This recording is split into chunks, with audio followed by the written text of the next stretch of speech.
Hello, crafty friends. Welcome to the Lawn Fawn Fans Fall YouTube Hop. This is a group of online friends that love Lawn Fawn, and we wanted to share our love with you. And this month, our hop is sponsored by Scrappiness, and you can hop along and win a $25 gift certificate. I will give more details throughout the video. So this month we had our theme obviously of fall, and I chose to do a Halloween card. Here are the list of products that I intended to use. Some of them I didn't, but Lawn Fawn Spooky Village. And then this is one of from their new fall release, and this is Fox Costumes Before and Afters. I think that this set is super cute, but I did not end up using it in today's card. And then I used their Happy Haunting set for that great big haunted house, the tree, the ghost, the moon. I used a lot of this, the bats. And then this is Costume Party, and I didn't end up using that one as either. And then for the die cuts I did use Cat Scrappiness's Slimline frame die. It's called actually the Tri-Frame Slimline die, and I've used that before and I absolutely love it. And then I just wanted to show you this as well. This is the speech bubble backdrop. I intended to use this, but I didn't, but I wanted you to see how cool it was. So you can cut it out and it can serve a purpose of an A2 card background, and also you get all the little speech bubbles that pop out of it. So you get more bang for your buck on that one. And I'll talk about some of those other dies that I used in the stencil as we go. The first thing I did today as I started creating my card was I wanted to make my spooky background. So I used Distress Oxide inks and Seedless preserves, Chip Sapphire, and Black Soot. Now I sped this up a little bit because it takes a little while to get all these blended backgrounds. And I wanted to show you, look at that purple that I'm getting between the Seedless preserves and the Chip Sapphire, that little strip of purple.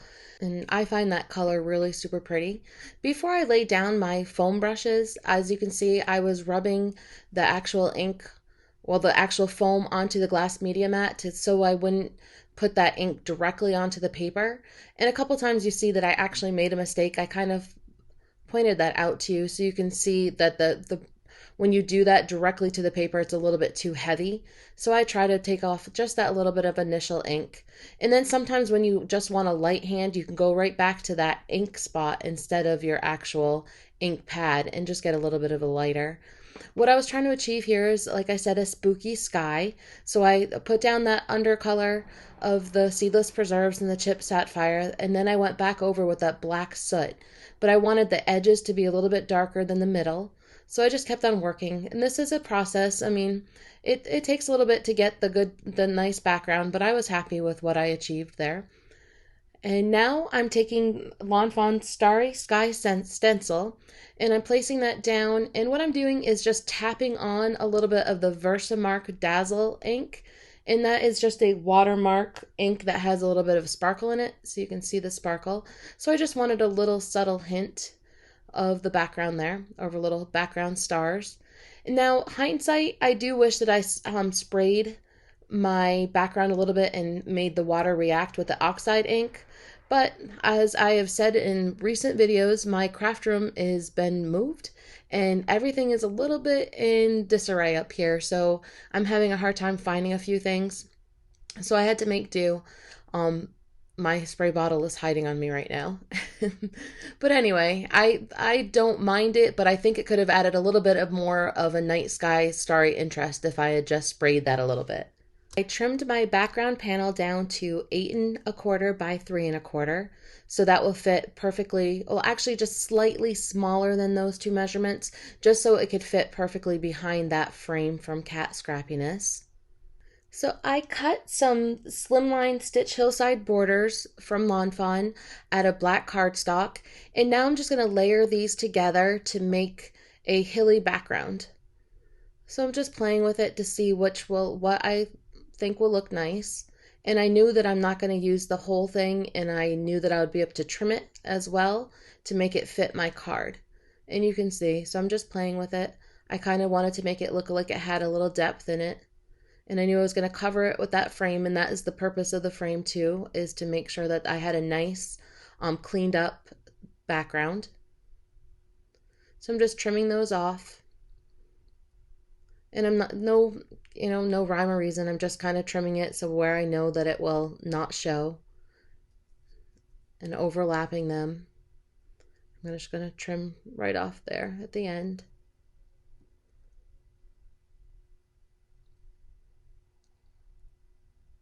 And again, just a little snip here or there, and it makes it all just work. Slide that right behind there. And now I have a hilly village. Hilly spooky village. There we go. So now I just put that all together. And I did a lot of coloring for this card, and I chose not to put it all in the video because this would have been super long, and you have lots of ladies to watch on this hop today, lots of talented, wonderful ladies, so I didn't want to take all the time. So I just used Copic markers. I did use Lawn Fawn jet black ink to stamp my images, and then used, which is a Copic friendly ink, and then I colored with my Copics. If anybody has any questions, go ahead and ask me in the comments or message me. I don't mind telling you what I used.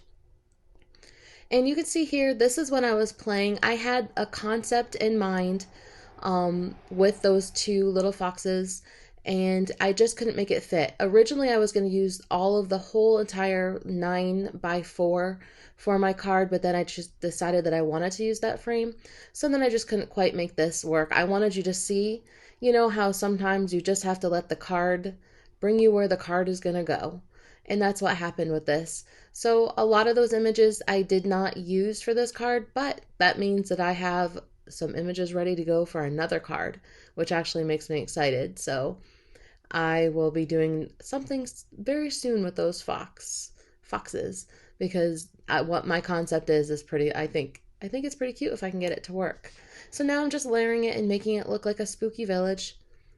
I wanted those, the reason why I did the hills, because I wanted it to look like, you know, the big haunted house was more in the forefront, and then those other little smaller houses were in the background on those hills.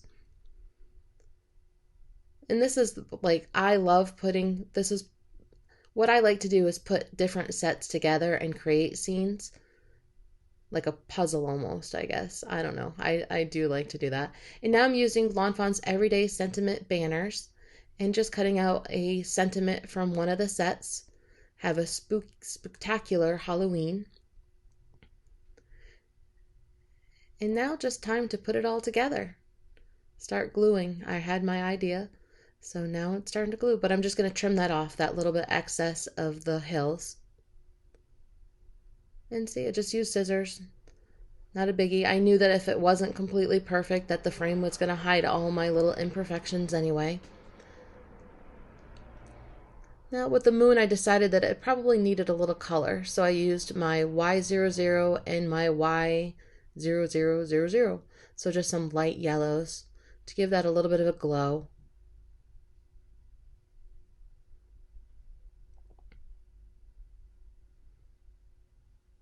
And then I'm going to fit that a little bit behind the frame. So I'm going to wiggle that around, use my liquid glue to wiggle it. And I do have the wonderful Lawn Fawn glue, but I need to order some more. I've been saying that, so I need to take the time and order some. And happy World Card Making Day. I don't know if everybody knew that. So there is a sale actually going on it at Cat Scrappiness right now with a 15% off to celebrate that. So make sure you check that out. Now I'm just going to add that frame.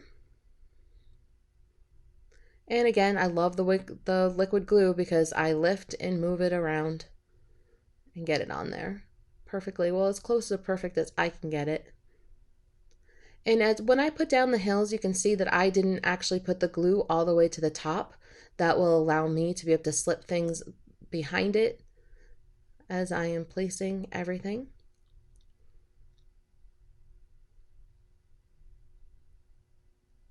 Adding those cute little ghosts to that haunted house. And I have been on a Slimline kick, that is for sure. I think my last 3 or 4 cards have been Slimline cards. I love them. I love all the extra space that allows me to build the scenes that I love to build. So I really do like Slimline cards. And speaking of that, so back to Cat Scrappiness again, she has a line of slimline dies that are amazing. I just discovered them within the last month probably. I don't know where I've been hiding, but they are wonderful, and she just released some more. So make sure you check those out because they really are nice. It's one of the frame here is one of them, but there's several others. I do love her dies for sure. And now I just wanted to add a little color to that sentiment, and I picked up the color that I used in the windows so I can make that match. And I didn't like that space, so you can see, so I went ahead and I colored up some of the other images that I had cut out, and I used my scan and cut to cut those images out. And then I thought that, fill in that space a little bit, so I added a few trick-or-treaters, little fence in front of that tree, another little jack-o'-lantern, so just little details to fill in that space. And as you can see, I added a purple piece of cardstock for my background, and I did that in 8 3/4 by 3 3/4, and that way when I put my whole card panel onto my card base, which is 9 by 4, I'll still have another mat, so then it'll be triple matted, and I do like that look. It makes it pop, I feel. Now it's time just to glue it down. This would have made a really super cute shaker card as well, and that's another thing with that frame die. It's a perfect match for shaker cards. And she also has acetate and the Slimline cut, like it's already cut for a Slimline. So that makes it really super easy to make a shaker card. All right, now we're finishing up the card. I'm just putting everything together. I used a 9 by 4 card base cut out of black cardstock. I used a little foam adhesive behind my sentiment so I could pop that up a little bit. And I'm just playing with placement. I didn't want to cover the trick-or-treaters, but I wanted to not have too much of a space there. Just played. And then I am going to use Lawn Fawn's glitter pen to add some shimmer and shine to the ghosts and the moon. And so it's just shaking it because all the glitter kind of sits and settles. So you just shake the pen and get all the glitter back up there, and you push down on the tip on that one to release the glitter to come out. So I absolutely love this group and this hop. I love Lawn Fawn. I love to see what the talented ladies do on this hop. So please make sure you follow along and comment on everybody's hop, and we all appreciate if you would subscribe. And that's what enters you into the $25 gift certificate to Cat Scrappiness. Random winner from the comments along the hop will be drawn on October 10th. And she does ship internationally, so everybody can enter. And again, happy World Card Making Day. Make sure to go over to Cat Scrappiness and check out the shop.